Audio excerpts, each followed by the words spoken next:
Lógica. El aborto en la Biblia. Puede continuar. Dirán algunos, ¿qué es teología? ¿Qué tiene que ver la teología con el aborto? Primero vamos a definir lo que es la palabra teología. La palabra teología es una palabra griega que está conformada por dos términos: teodios, logo, es estudio. Es la ciencia que trata de Dios y el conocimiento que el ser humano tiene sobre él. Toda persona que tiene un concepto filosófico o un pensamiento personal en cuanto a Dios, eso es un pensamiento teológico. Es decir, aunque una persona sea cristiana o no, todos tenemos teología. Quizás una teología no tan apropiada académicamente, pero todos hacemos teología. Entonces, teología en este aspecto es estudiar el aborto desde la mentalidad bíblica. ¿Qué dice Dios en cuanto al aborto? ¿Dios está de acuerdo en cuanto al aborto? ¿La Biblia acepta el aborto? ¿Podemos, o las personas o las entidades pueden utilizar la Biblia para apoyar o justificar el aborto? Vamos a ver qué nos dice el material. El aborto desde la perspectiva teológica. Primero, yo creo que ya la doctora quizás ya definió lo que es el término aborto, pero aborto es una interrupción voluntaria o involuntaria del embarazo antes de que el embrión o el feto estén en condiciones de vivir fuera del vientre materno. Esa es una definición académicamente en cuanto al aborto. Pero ¿el término aborto existe en la Biblia? Una muy buena pregunta. No, no existe en la Biblia. Si ustedes analizan la Reina Valera, que es la Biblia que nosotros mayormente utilizamos en el ámbito eclesiástico, no existe la palabra aborto. No existe. Pero si nosotros analizamos los textos más antiguos, estoy hablando de los primeros registros textuales, desde el hebreo, desde el griego o desde el arameo, te darás cuenta que en los textos originales, en los primeros documentos más antiguos de la historia, tampoco existe la palabra aborto. Pero independientemente de que quizás en los textos más antiguos de la Biblia, estoy hablando de los originales, estoy hablando hace más de quizás 2000, 3000 años antes de Cristo, en esos textos originales, independientemente de que quizás no existe la palabra aborto, toda la contextualización bíblica habla con respecto a la vida. Dije desde el principio que cuando vamos a proyectar el Evangelio de Jesucristo, lo hacemos desde la vida, pero ¿desde qué perspectiva? Desde una vida espiritual y una vida física. ¿Le digo por qué? Porque cuando hablamos de salvación, que tiene que ver con soteriología, que es una rama que tiene que ver con salvación, la salvación del creyente inicia desde el cuerpo humano biológicamente. ¿Cómo que inicia con el cuerpo humano biológicamente? Es decir, un cristiano, señores, que no mantiene una dieta saludable, biológicamente o médicamente, es una persona que no conoce o desconoce en cuanto a lo que es la salvación espiritual y la salvación física.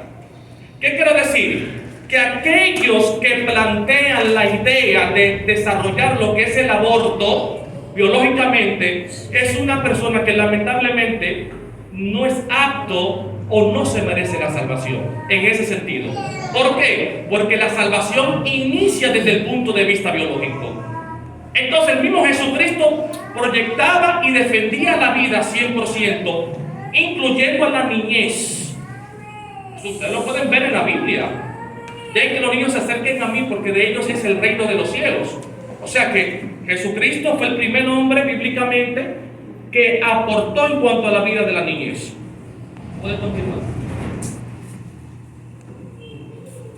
¿Qué es la vida biológica? ¿O qué es la vida desde la biología?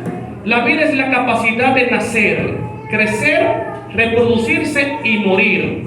Biológicamente, esa es la vida. Los médicos en la biología desarrollan la idea de que esa es la vida.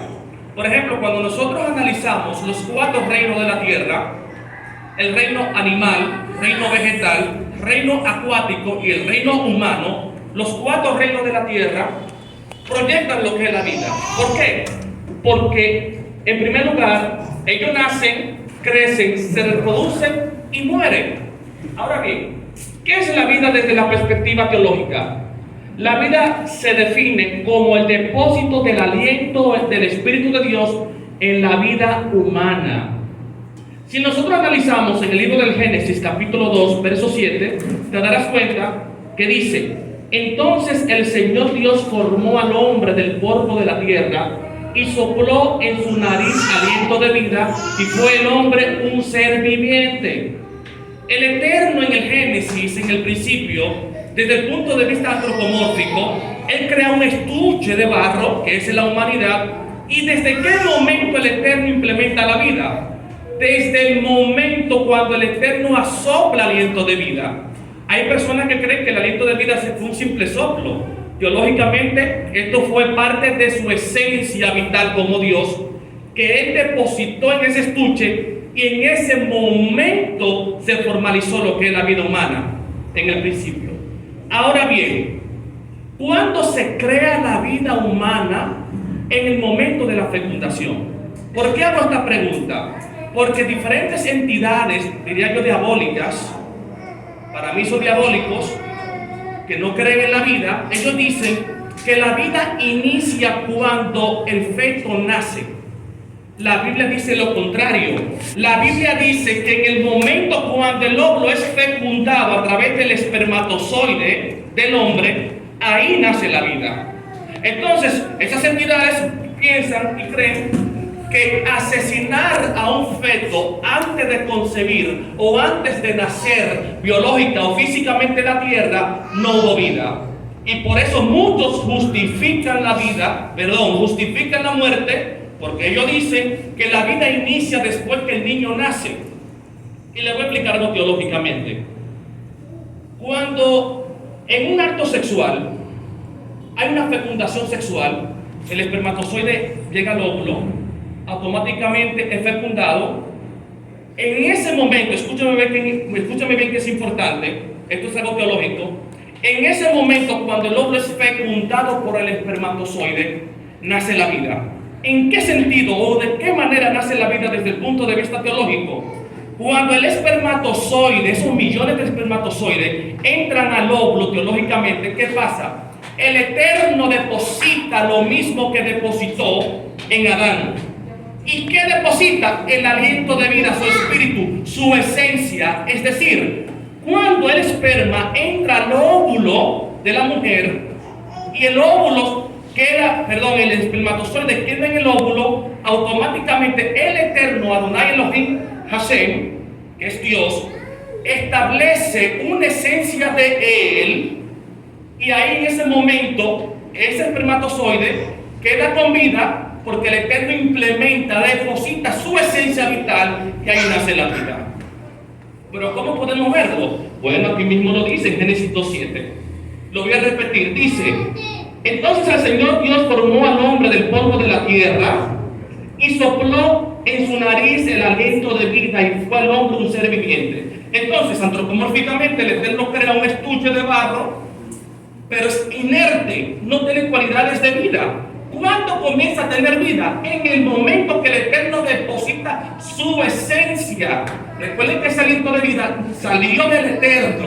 ¿Tú sabes lo que significa? Que todo aquel que está en este lugar, aunque sea cristiano o no cristiano, tiene una esencia del Eterno.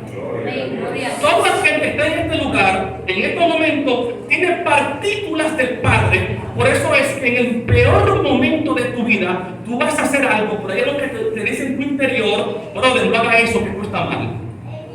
Eso se llama intuición, se llama conciencia. Y la conciencia es tu espíritu, porque tu espíritu, dice la Biblia, que el Espíritu de Dios se conecta a nuestro espíritu, ¿verdad? Y automáticamente podemos tener conciencia. ¿Pero por qué? Porque tu espíritu que tú portas, que es lo que te alimenta como humano antropomórficamente, que es lo que te permite respirar, es el Eterno. Y gracias a eso, todos proyectamos lo que es la vida.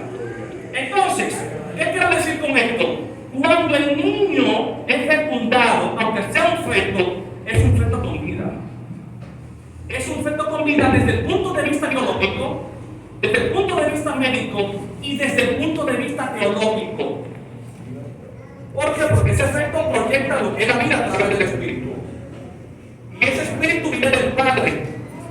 Entonces, nosotros como creyentes tenemos que proclamar, no proclamar, sino que defender las ideologías de la Biblia, que es sí a la vida, que es sí a la vida. ¿Puedes continuar, por favor? Dice Salmos 139, 15 al 16, dice: no fue encubierto de ti mi cuerpo, no fue encubierto de ti mi cuerpo, y en oculto fui formado. En oculto fui formado, ¿verdad? Entretejido en lo más profundo de la tierra. Mi embrión, oiga, mi embrión vieron tus ojos, mi embrión vieron tus ojos, y en tu libro estaban escritas todas aquellas cosas que fueron luego formadas, Gloria, sin faltar una de ellas. santo eres, Señor. Primero, ¿qué es un embrión? Yo quiero que la doctora me conteste, o alguien, por favor, ¿qué es un embrión? ¿Qué es un embrión? Bueno, el embrión, de lo que terminando el libro, es básicamente el desarrollo de un grupo de células que viene después de la fecundación.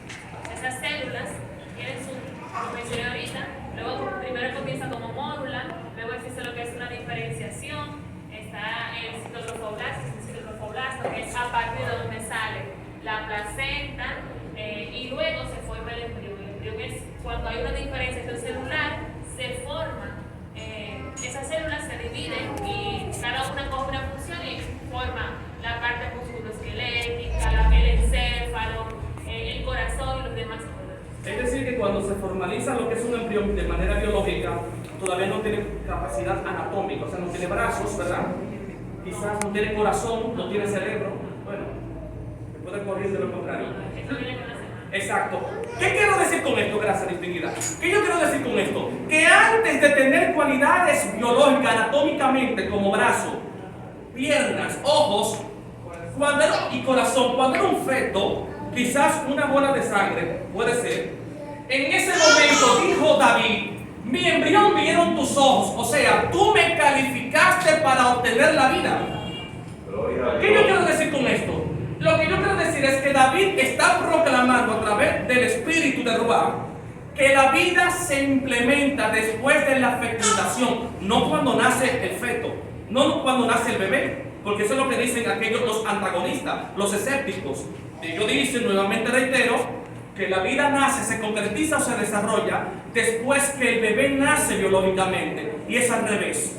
Toda la Biblia, desde el Génesis hasta el Apocalipsis, fundamentaliza, desarrolla la idea biológicamente, teológicamente, que la vida se desarrolla en el momento cuando el espermatozoide llega al óvulo. Llega al óvulo. ¿Puede continuar, por favor? Bueno, ahí está la definición. ¿Puede continuar? Perfecto. Textos bíblicos que apoyan la Biblia. Textos bíblicos que apoyan a la Biblia. O sea, textos bíblicos en la Biblia que apoyan la vida. Por ejemplo, Éxodo 20:13 dice: no matarás. No matarás. Segundo, dice en Jeremías 1:5: antes de formarte en el vientre de tu madre, yo te conocía. Antes de que salieras del seno, yo te había consagrado, te había constituido profeta de las naciones. O sea que toda la Biblia, del Antiguo hasta el Nuevo Testamento, justifica la Biblia, porque el Eterno está a favor de la Biblia y en contra de la muerte. Perdón, de la vida. Gracias. Está a favor de la vida. Ahora bien, si nosotros analizamos, hacemos un panorama histórico, cultural, ¿por qué ustedes creen que dice la Biblia no matarás? ¿Qué tiene que ver la palabra no matarás? Le voy a garantizar y le voy a comprobar en esta noche que la palabra no matarás también tenía que ver con asesinatos de niños en la historia antigua. Independientemente, como dije al principio, que quizás no se encuentra la palabra aborto en la Biblia, hubieron asesinatos en el Antiguo Testamento. Cuando hablo de asesinatos, no solamente de Israel, sino en la antigua Mesopotamia, la cuna de las civilizaciones, y otras culturas antiguas, y las culturas precolombinas, incluyendo los aztecas, los mayas y los incas. Como por ejemplo, ¿por prohibía la muerte desde el Antiguo Testamento? ¿Por qué Dios prohibía la muerte desde el Antiguo Testamento? En primer lugar, Dios prohibió a Israel el sacrificio de niños en general, en particular la adoración a Moloch. ¿Por qué? ¿Qué tienen que ver estos sacrificios con lo de hoy? En primer lugar, si tú comparas los sacrificios antiguos con los sacrificios de hoy en día, te darás cuenta que tienen mucha similitud y al final se lo voy a comprobar. ¿Por qué digo esto? Porque hoy en día se desarrollan los abortos, los asesinatos de los bebés por beneficios personales. Pero en la Biblia, todas las culturas antiguas, según la etnología, la etnografía y la cultura, la antropología cultural, establece que la mayoría de las civilizaciones antiguas apoyaban totalmente lo que era el aborto.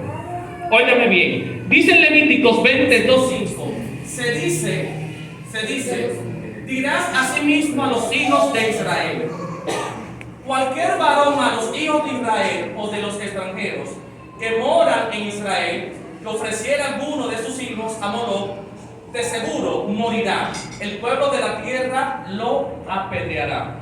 ¿Por qué está esta ley que estaba en contra de los sacrificios? En primer lugar, en la antigüedad, en diferentes culturas, como los que son los cananitas, una cultura semítica, por ejemplo, también los babilónicos, una cultura semítica babilónica, como lo que son los caldeos, como lo que son, por ejemplo, los asirios.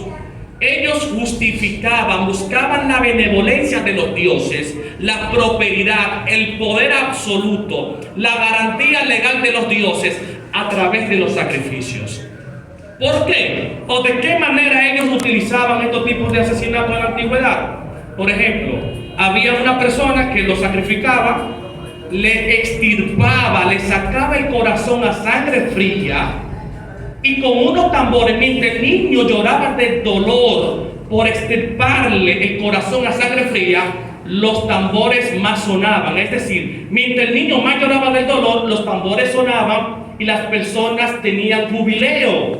¿Por qué? Porque esto representaba en la antigüedad poder en su nación, benevolencia en su nación a través de los dioses.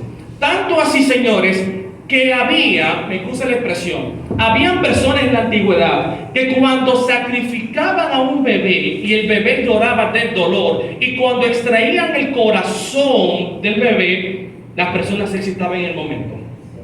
Me excusan la expresión, pero es importante desarrollarlo. Entonces, son personas sanguinarias. Son personas sanguinarias. Hoy en día existen personas así. Me imagino que hay doctores que les gusta hacer esto, que lo hacen ya por pasión, por testimonio que yo he escuchado. Entonces, ellos le extirpaban en sacrificio humano a los bebés automáticamente, y al contrario, se comían los corazones y se bebían la sangre. Esto representaba la benevolencia de Marduk. ¿Quién era Marduk? El dios principal del panteón babilónico, el dios más importante del mundo antiguo, en la antigua Mesopotamia. Dice el mito babilónico, o la Babilonia oscura, de un gran libro que yo leí hace varios años, que existían sacerdotes que se dedicaban a los sacrificios de niños. Y cada familia, escúcheme bien, cada familia sacrificaba a sus primogénitos, los sacrificaban. No solamente le sacaban el corazón, lo ponían en el fuego, lo quemaban a sangre fría. Israel duró más de 490 años practicando esta gran idolatría o este sacrificio. Por eso es, para lo que leen la historia bíblica, que Israel duró 70 años en Babilonia. Entonces, no solamente esto, puede continuar por favor. Aquí podemos ver sacrificios en la cultura precolombinas. Cuando hablamos de la cultura precolombina, estamos hablando específicamente de las culturas de los mayas, los incas. Esto fue en Perú, esto fue un descubrimiento arqueológico, y esto da pena. Dice aquí que el imperio Chimú, la civilización que sacrificaba niños para la luna. Esta semana se ha conocido el sacrificio de niños más grande conocido hasta el momento en América y seguramente del mundo. los restos de 140 menores sacrificados y sepultados han sido descubiertos por una investigación financiada por National Geographic que data de los hechos hace más de medio siglo. Es decir, los arqueólogos, los paleontólogos, los antropólogos, los historiadores investigaron este caso. ¿Y qué ellos descubrieron? Por ejemplo, en la imagen que está en la derecha, usted puede ver que las costillas están destrozadas. ¿Tú sabes por qué? Porque esto representa que hubo un sacrificio de niños donde le extirparon totalmente el corazón. ¿Y por qué le extirparon el corazón?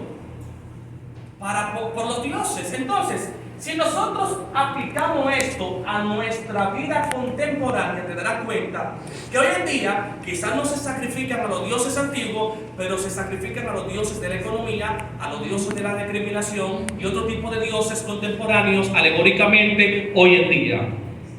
Entonces, el aborto siempre ha existido en la humanidad y Dios siempre ha tratado de advertirle a los humanos que Dios está en contra del aborto. En contra del aborto. Usted se imagina un niño suyo, que Dios nos libra a todos. Yo tengo 3 niños. ¿Usted se imagina que un niño suyo usted lo encuentre de esa manera? ¿Por qué ustedes creen que el Eterno en el Antiguo Testamento mandó a sacrificar a todos los hijos de Amalek? Mata, asesina a los grandes, a los que maman, a los animales.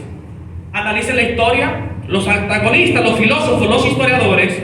Hubo un profesor de antropología en la UAS que me dijo una vez que nuestro Dios es sanguinario, pero lo dice desde su óptica porque desconoce el panorama histórico. Cuando tú haces un análisis histórico te darás cuenta que el problema era que ellos sacrificaban niños y muchas veces por placeres, tanto por placeres que habían hombres, voy para atrás de nuevo, habían personas que se excitaban más que con un cónyuge cuando sacrificaban un niño. Entonces, por eso el Eterno permitió el asesinato de toda la civilización de Amalek totalmente. Eliminarla entera. Totalmente, exterminarla porque era una amenaza mundial. Entonces, los historiadores, los que no creen en Dios, creen que nuestro Dios es sanguinario, pero verdaderamente no entienden la historia, el análisis. No es un panorama. ¿Por qué? Porque historia, yo como historiador se sabe que hay causas y consecuencias. ¿Cuál fue las consecuencias? Que el Eterno permitió de que todos sean asesinados. ¿Cuáles fueron las causas? Investiguen las causas. Solamente investiguen las consecuencias, pero no investiguen las causas. ¿Puede continuar? Entonces, propósitos, casi termino.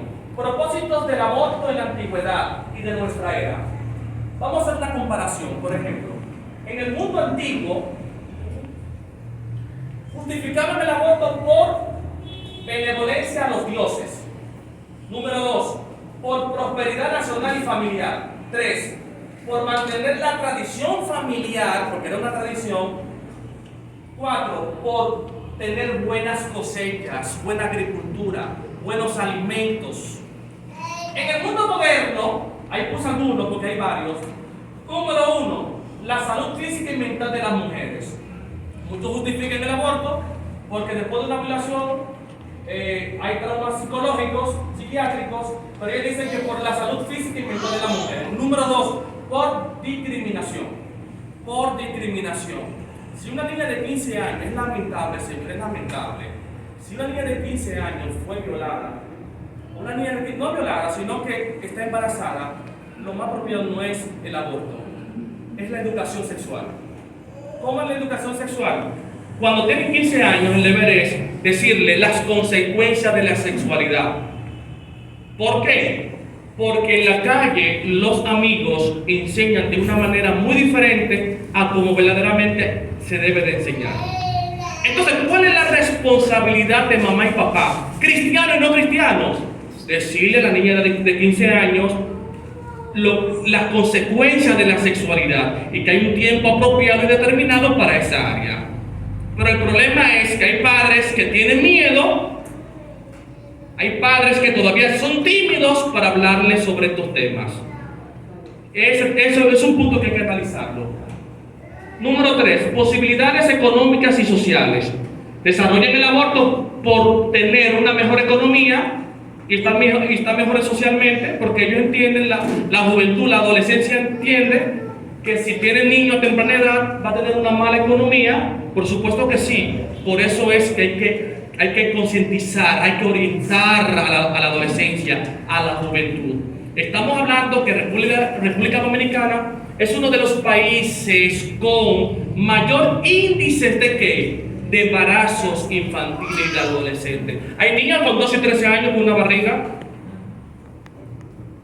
Hay niños, señores, hay niños que tienen 12 y 13 años con barriga. Yo he conocido casos de niños, de hombres adultos de 40 años que me dicen a mí que su sexualidad comenzó a los 10 años. Con 10 años con una mujer de 40 y de 30, que fue que le enseñó. Y la pregunta es, ¿son malos ellos? No. ¿Dónde estaban los padres? ¿Y los padres? ¿Qué pasa con los padres? Entonces ya el aborto tiene que ver con una educación familiar. Dime cómo está la familia y te diré cómo estará la sociedad. Esa es una ley, causa y consecuencia. Porque ¿cuál es el núcleo de la sociedad? La familia. La familia, oye, el asunto para arreglar el sistema no es el dinero, es educación. Ayer yo estaba en una reunión con unas personas importantes de unas universidades y estaban diciendo, y es verdad, que el foco más importante, hay muchos puntos importantes, pero el más importante de la sociedad es la educación. Es la educación. Manteniendo la vida sexual descontrolada, o sea, se sacan el bebé, ocurren el aborto para mantener una vida sexualmente inapropiada.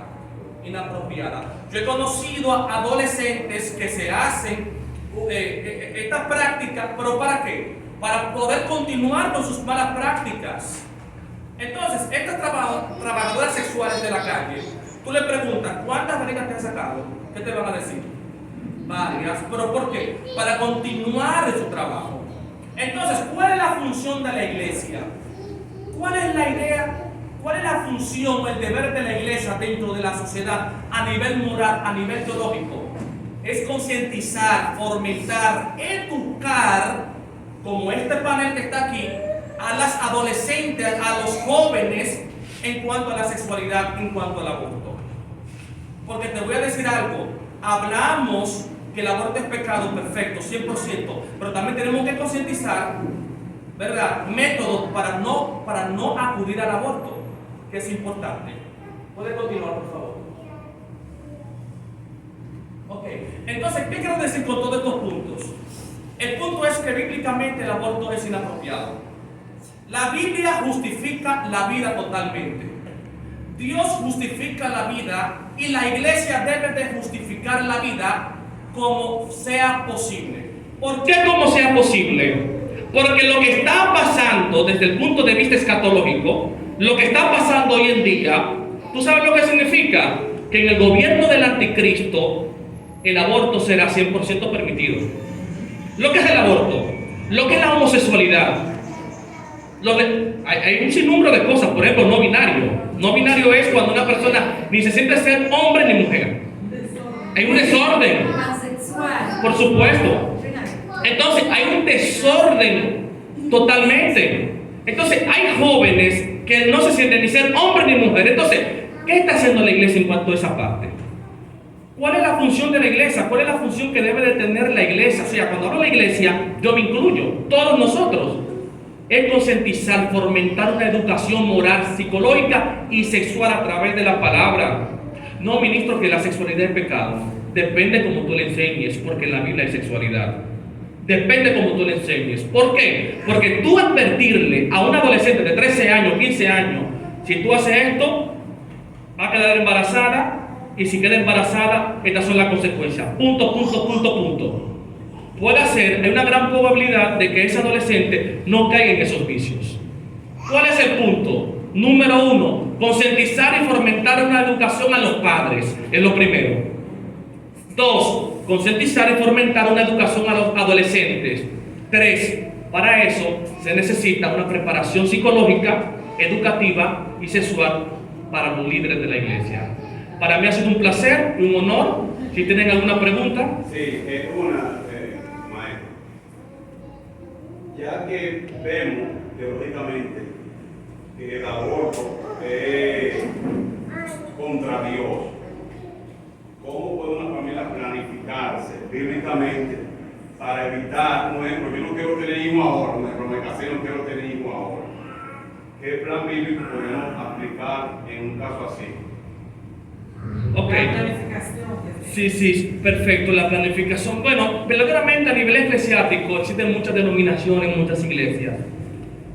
Y cada iglesia tiene un dogma. Estos temas a mí casi no me gustan tratarlos. ¿Por qué no me gusta tratarlos? No por la falta del conocimiento, sino porque no me gusta, yo diría, de enseñar algo contradictorio a las normas de la iglesia. Pero yo le seré sincero. Para que una persona o una adolescente de 15 años salga embarazada, es mejor la planificación. Responsablemente lo digo. Es mejor. ¿Por qué? Porque un bebé no deseado pesa más que una pastilla de planificación. Entonces, ¿cuál es la idea? Buscar expertos, ministros, buscar expertos de la medicina, ¿verdad? Cristianos, que asesoren, informeten y eduquen a la iglesia para eso. Claro, yo entiendo que debe empezar la justicia. Un ejemplo, en una planificación familiar no tenemos las condiciones para darle educación al niño, no tenemos las condiciones para tener un niño ahora, pero sí queremos tenerlo. Yo entiendo, como cristiano, que debe una planificación previa, igual también que el aborto. El aborto hay que saberlo mirar en el sentido que pesa más en justicia. Yo le explicaba a alguien, como cristiano, vamos a poner, una mujer tiene 3 hijos, uno de 5, uno de 7 y otro de 12, está embarazada y hay que determinar por sus condiciones de salud que si para el niño se muere o si lo abortan, eso es un punto de comparación con Cristo, o si aborta, seguirá viva. ¿Qué pesa más? Médicamente, bueno, como me apasiona el tema, voy a hacer un comentario, pero se lo voy a dejar a la doctora. Médicamente se busca salvar a las 2 vidas hasta el final, pero en la historia y en las leyes siempre ha primado la vida de la madre. ¿Cómo así? Si en un momento se dificulta, es mentira que te van a matar a la mamá para que el bebé se salve. Los médicos tienen los protocolos de intentar llevar al bebé hasta una semana donde haya viabilidad fuera del útero. Eso significa que hayan probabilidades de que se sanen. Niños, bebé de 22 semanas. 22 semanas es un bebé chiquitico, han logrado sobrevivir y a las 22 semanas tampoco hay tantas complicaciones médicas. Las complicaciones suelen venir después de las 22 semanas. Por favor, doctora. Sí, pero tenemos el caso. Vamos a poner porque tenemos el caso. Hay que determinar el niño o la mamá. Me llaman a mí como padre. Un ejemplo, llaman a los papás de la mujer. ¿Qué usted decide? ¿El niño o la mamá? Ok, pastor, ya ahí usted está poniendo un caso donde ya estamos diciendo que está la situación de que se va a practicar, se puede practicar. En estos casos, que es lo que les mencionaba anteriormente, se practica el desembarazo, que es básicamente lo que mencionaba Catherine. El desembarazo es usted, sin intención de matar al feto, usted lo saca. Entonces, cuando usted saca el feto, usted está procurando salvar esa vida, aunque no sea posible.